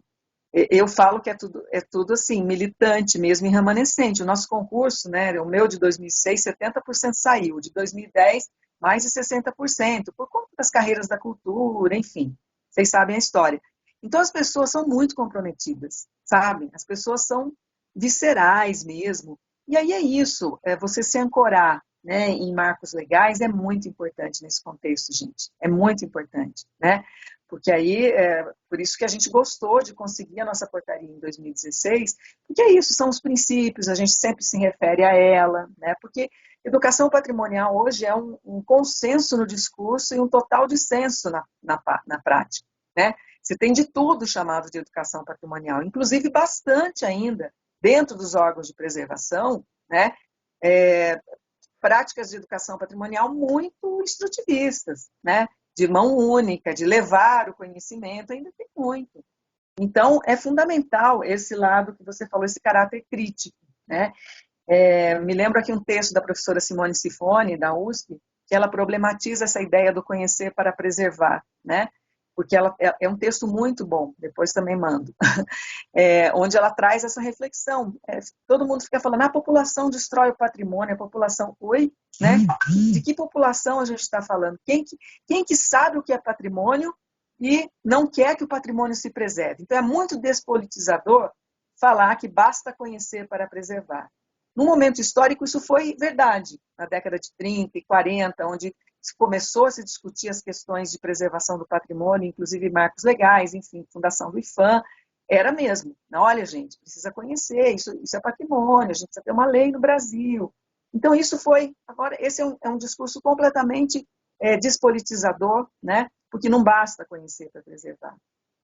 Aliás, a maioria que não preserva conhece muito bem o que é patrimônio, sabe, né, o que é preservação, o que é política, mas não quer, porque tem outro desejo de sociedade, outro desejo de mundo, né, que é, enfim, infelizmente pautado pela sociedade de consumo e pelo que está colocado como ter sucesso na vida, né, que não privilegia os diferentes jeitos de ser e estar no mundo. Então, eu acho que marcos legais são importantes, sabe, Darlan? Então, aproveitar que vocês têm esse colegiado, que tem todo esse movimento, que vocês vão fazer uma carta, eu acho que é bem bonito fazer isso, né? Olha, então tá, a gente acredita que precisa ter um processo sistemático, contínuo de educação patrimonial, mas como o Carmen também falou, coletivamente, construído de forma coletiva, com uma ampla gama de instituições e atores, né, do território. Então, mas é importante, para mim é importante a questão do marco legal, sim, né? Bom, a Rosana tinha perguntado em relação à parceria, né, desse colegiado. Eu acho que está nesse contexto da formação de redes, né?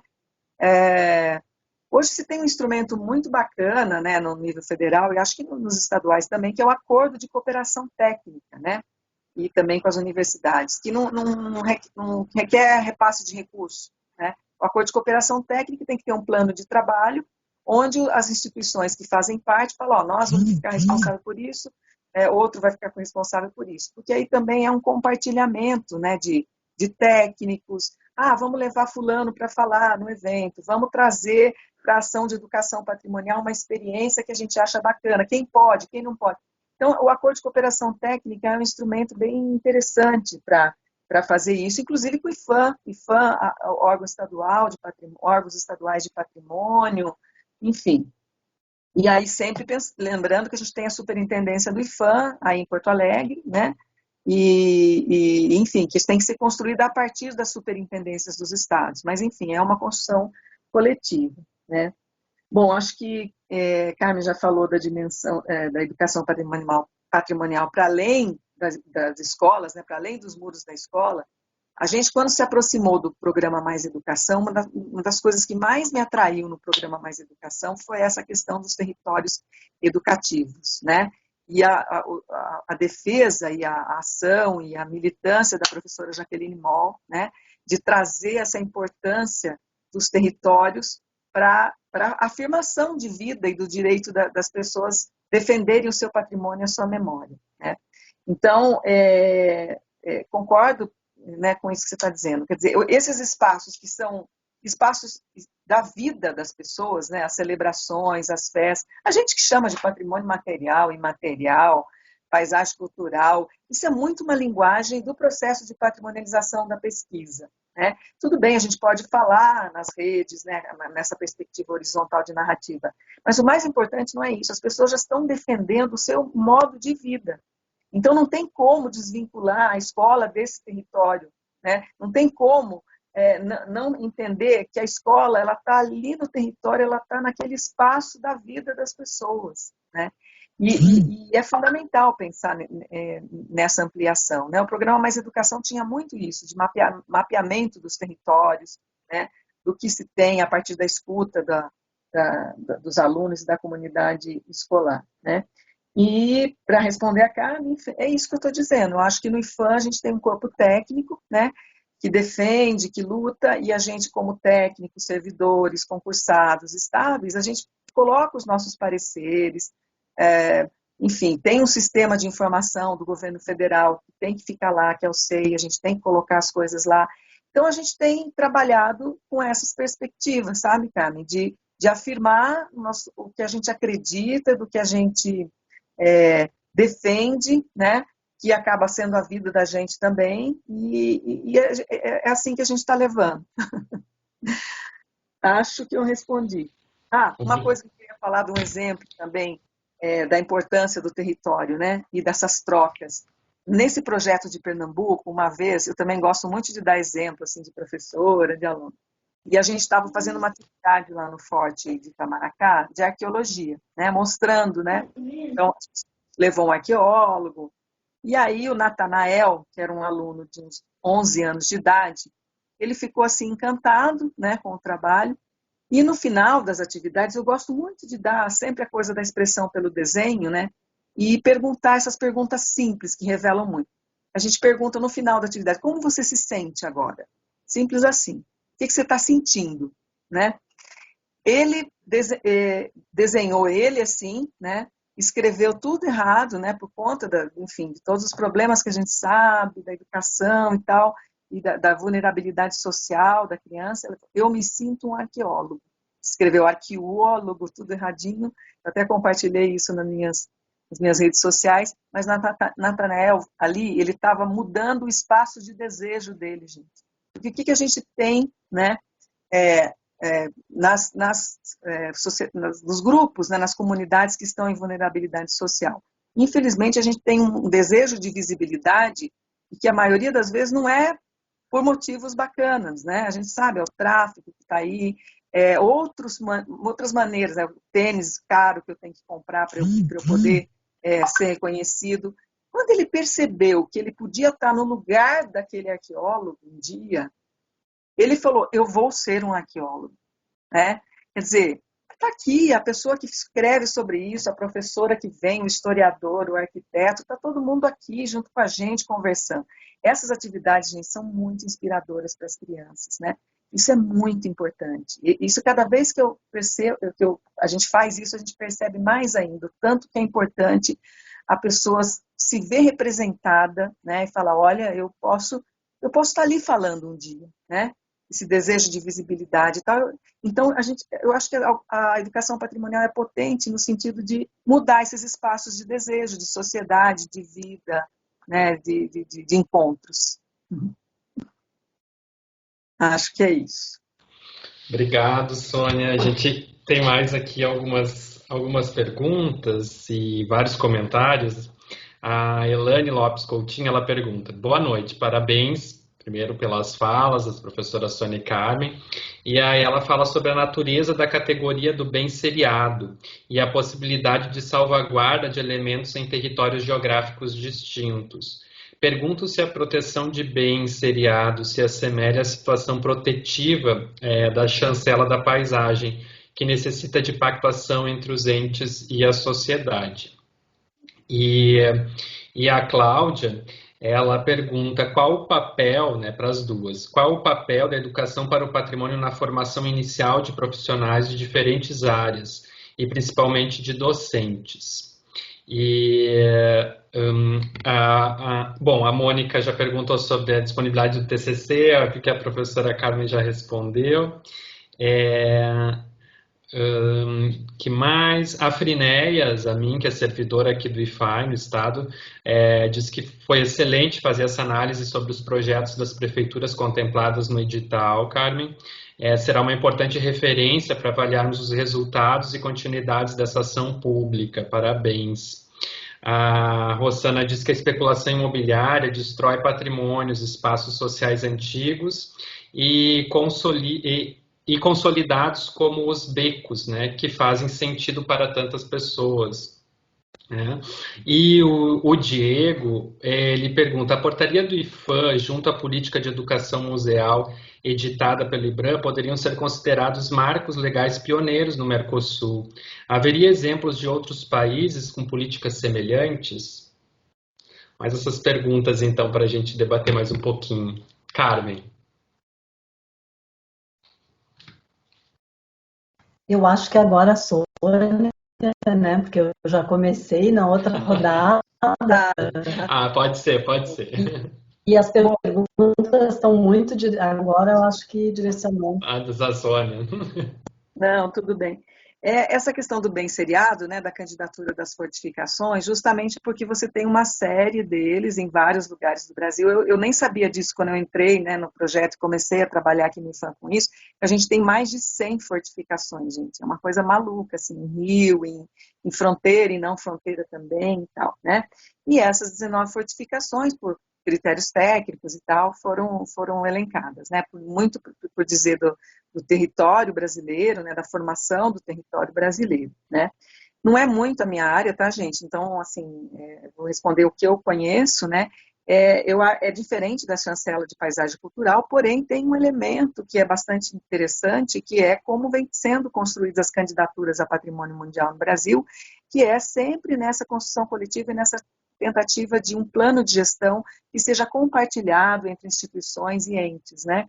Então, a candidatura das fortificações não é diferente disso, só que ela é muito mais complexa, né? No sentido de você ter 19 em 10 estados, algumas administradas, né, geridas por universidades, outras geridas pelo Exército, outras geridas pelo IFAM. Então, é uma candidatura extremamente complexa, né? Mas a salvaguarda não é no sentido dessa pactuação, como tem na portaria da paisagem cultural.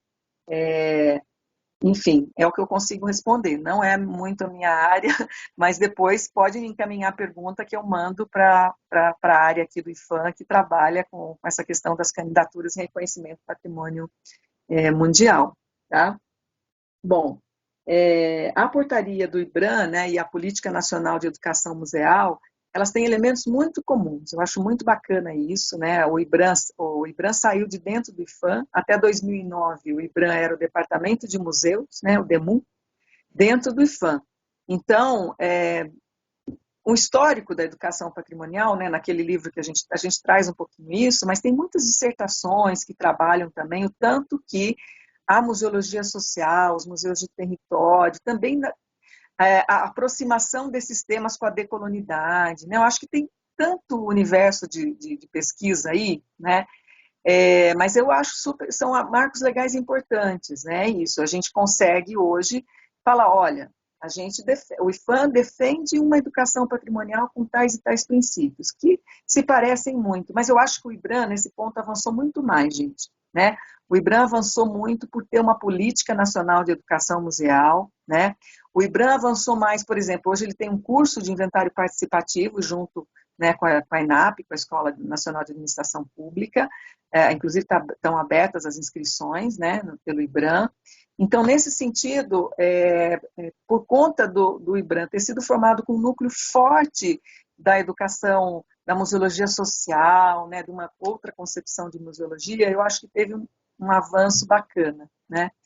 E o professor Mário Chagas, no segundo Encontro Nacional de Educação Patrimonial lá em Ouro Preto, ele falou, olha, o jeito que a gente está chamando não importa, o importante mesmo são esses princípios, o que a gente acredita, o que a gente persegue, né? Porque esse termo educação patrimonial, durante muito tempo, também teve uma crítica forte, mas que herdava uma briga anterior, né, uma disputa, que é natural que as instituições tenham disputas por caminhos, né? Então, também escutava muito conceitualmente, não pode adjetivar a educação, né? E isso também vinha, às vezes, do setor de museus. E hoje o próprio setor de museus tem educação museal, adjetivada assim, né? Então, e é uma problematização que, no caso do IPHAN, a gente assumiu educação patrimonial até por conta de afirmar um campo de recursos públicos, né? de rubrica para orçamento. Isso é muito importante, a gente dizer, olha, no plano plurianual do governo federal, no caso do IPHAN, você vai ter uma rubrica, ações de educação patrimonial, porque linguagem de orçamento, de planejamento, gente, não é simples, não dá para a gente ficar discutindo o conceito. Você tem que dizer o que é, né? E também no sentido da gente ampliar um campo de conhecimento, porque hoje, pessoas que acreditam em princípios muito semelhantes estão nos museus, estão nas universidades. Quando a gente vai nesses encontros, a gente percebe como os princípios e o que a gente acredita se coadunam, né? Porém, aí fica, a gente está muito pulverizado, né? Eu acho que isso é uma crítica que a professora Simone Sifoni faz também. A gente não tem um lugar que reúna, né, essa questão da educação e do patrimônio cultural para, talvez seja o caso, a gente começar a pensar nisso, né, num fórum que reúna todo mundo e que consiga tirar alguns documentos, porque a gente percebe que a gente tem os mesmos princípios, né? Então, a gente afirmou a educação patrimonial. Porque educação para o patrimônio também é problemático. Na verdade, qualquer conceito, gente, ele não é eterno, ele é de um momento histórico, né? E que pode ser mudado, né? Então, educação para o patrimônio, mas é para o patrimônio e é para as pessoas, né? Então, assim, é um termo que eu fico muito à vontade de afirmar por conta dessa estratégia que a gente assumiu no IPHAN. Sabe quando a gente foi ter essa rubrica no IPHAN? Só em 2009. A gente não tinha rubrica. Ficava a cargo de, vamos fazer educação patrimonial, mas não tinha nenhuma rubrica orçamentária para isso. Então, é fundamental, sim. E em relação a ser marcos legais do Mercosul, acho que sim, acho que é possível, né? A gente precisa discutir mais isso, precisa fazer encontros mais que tragam essa perspectiva. Eu não conheço as legislações desses países, mas uma vez eu andei pesquisando, assim, mas não encontrei nada como portaria com princípios e com diretrizes, né? Que foi um caminho que o IBRAM e o IPHAN escolheram, né? Em relação à educação patrimonial na formação inicial, né? Eu acho, dos professores, acho que a professora Carmen vai poder falar melhor que eu nisso, mas sim, trazer essa perspectiva da educação patrimonial que seja problematizadora, que seja crítica, né, e que saia do conhecer para preservar, né, e pensa que conhecer é preservar para transformar, né. Eu acho que isso é um ponto que acho que todo mundo também concorda, né, é preciso uma formação e não instrutivista, né, sair desse modelo de via de mão única, porque ainda a gente vê muito isso em vários cursos de formação de professores, enfim. Acho que é isso, Darlan. Ótimo, obrigado, Sônia. A Carmen, eu não sei se ela está ou se caiu agora a conexão dela. Enquanto ela não volta, falando sobre essa questão dos professores, inclusive, eu tive uma experiência muito bacana num projeto que foi o Escolas Interculturais de Fronteira, né? E que a Sônia aqui me passou todo o material na época, foi em 2015 ainda, acho que não tínhamos essas publicações ainda do IPHAN, tínhamos só o trabalho lá do Mais Educação, né? E foi a partir daquilo lá que eu desenvolvi uma atividade com professores lá na região de Porto Xavier e San Javier, né? Que tem a balsa entre Brasil e Argentina, lá nas missões. E foi uma atividade incrível, né? Mas era ao mesmo tempo angustiante também, porque a gente não sabia onde ia dar. E ao mesmo tempo isso também provocava, né? A querer mais, a descobrir aonde os professores estavam, poderiam aplicar isso, e eram professores de diferentes disciplinas, isso que era o mais legal, né?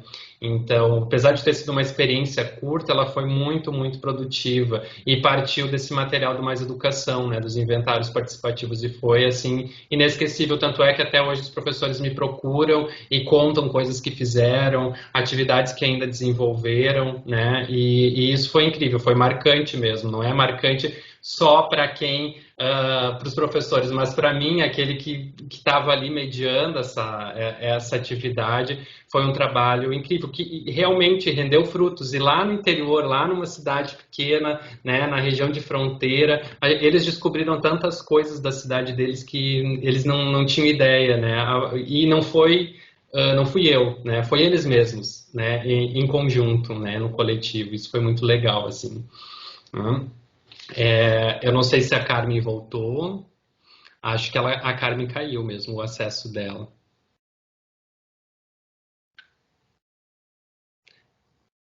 Vamos ver aqui mais alguns comentários. Sheila falando, diretrizes importantes hoje, compartilhadas aqui hoje, gratidão. A Rosana disse que está um fórum patrimonial brasileiro, já pensou? Reunindo todos esses inúmeros profissionais ou áreas de trabalho, de pesquisa. A Cláudia disse que é interessante essa discussão sobre os termos e conceitos, né? Estão criando uma rede de educação museal e patrimônio pela rede de museologia, a Letícia está dizendo, corrigindo a Associação de Educação Museal e Espaços Culturais, ela deixou o link aqui para a gente. Não sei se a Carmen voltou, acho que não. Ela caiu, deu um recado no né? grupo, mas não está conseguindo voltar. Ok, tá. Como a gente já está se encaminhando para o final, né? Só queria dizer assim que eu anotei várias coisas aqui para a gente pensar e eu acho que realmente, como tanto a Carmen quanto a Sônia falaram, esse desejo do colegiado de fazer algo, de transformar isso em política já é uma grande coisa. E a gente conta, né, com a parceria das instituições, isso é o mais interessante, né? O IFAI, a Secretaria de Cultura são parceiros nossos, então é possível que a gente siga e que renda frutos, né? Carmen, que bom que você voltou. Nos escuta? Pois é, custei para voltar aqui. Caiu. Que bom. Sim, estou ouvindo. Carmen, tu queres falar um pouquinho para a gente sobre aquela pergunta sobre a formação de professores e onde a educação patrimonial estaria colocada, educação para o patrimônio na formação dos professores?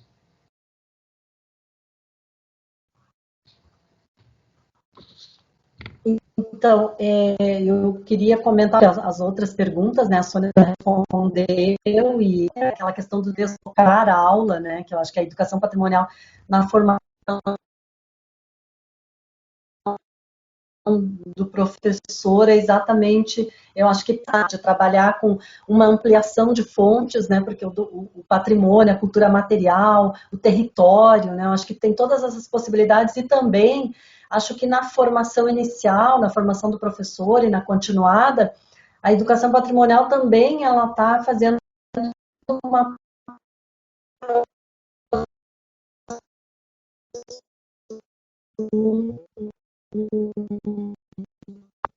está provocando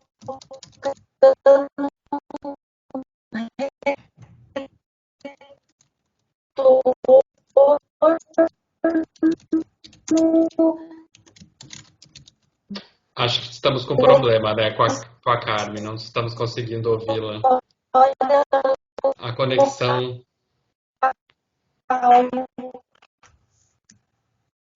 está bem difícil. Porque acho que está... Não conseguimos ouvi-la mais. Patrimonial, não estão conseguindo ouvir? Tá um pouco robótica, assim, a voz. Acho que é a conexão mesmo.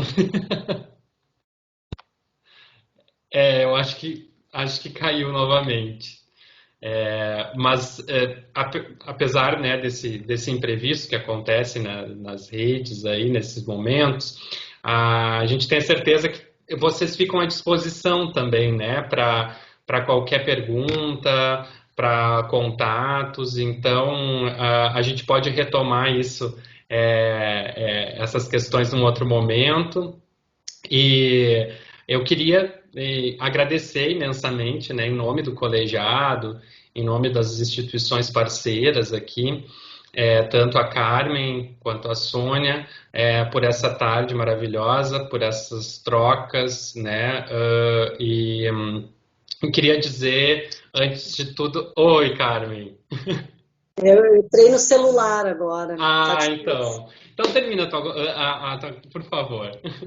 Não, então eu acho que é um pouco por aí, assim, né? Eu tinha comentado já no bloco anterior, né, dessa potência da educação patrimonial, e eu queria também dizer alguma coisa em relação ao comentário da Filineia, né? Que se conecta com a tua pergunta inicial, Darlan, porque eu acho que, por exemplo, esses editais, seria importante editais ou outros projetos, né, e que se vinculam às políticas públicas, que pensassem, né, no pós, né, o retorno, a análise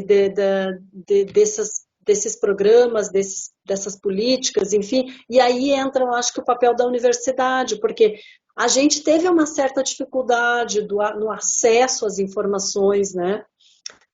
Claro que com a lei de acesso à informação hoje a gente pode, né, obter, mas enfim, eu acho que os editais poderiam prever já que esses projetos, esses materiais, eles já tivessem uma autorização prévia, que a inscrição ele também autorizasse para que isso fosse disponibilizado para pesquisa, porque eu acho que esse é o papel da universidade, né? De poder acompanhar, de produzir conhecimento para que as políticas públicas possam ter um retorno, qual o impacto disso, né? Então, acho que esse é um papel que a gente pode, se o trabalho é coletivo, né? Então, eu acho que essa é uma dificuldade que a gente, enfim, tá, essa dificuldade agora de entra, sai, a gente perde um pouco, né? Mas, queria dizer que eu gostei muito de estar aqui com vocês, né, Sônia, Darlan. A gente que agradece, Carmen. Sônia, tu queres falar alguma coisa? Não, só agradecer a oportunidade, Darlan, super feliz de estar aqui, sonhando com o nosso segundo Fórum Juvenil do Patrimônio Mundial, né? Me chama. Pois foi muito, muito importante, né, para muita gente, Exatamente. enfim. E agradecer demais a oportunidade de participar com todo mundo, né? Espero que todo mundo que está aqui se cuide, estejam bem, com saúde, e a gente tem que se cuidar, né? Eu acho que é isso. Saio com o coração bem aquecido. É isso. Muito obrigado, obrigado a todos, a todas, a todos que estão participando aqui do nosso webinário. A gente agora vai fazer um intervalo, né? Tem um intervalo de uma meia hora. As pessoas podem ficar na sala, podem só fechar suas câmeras e seus microfones. Tem um tempinho aí para tomar um cafezinho, uma água. E aí, às 19h30, a gente retorna com os relatos de experiência. Tá? Então, muito obrigado às duas. Foi uma tarde maravilhosa. Seguimos em contato. Claro que sim. Obrigada. Um abraço para todos e todas e todos.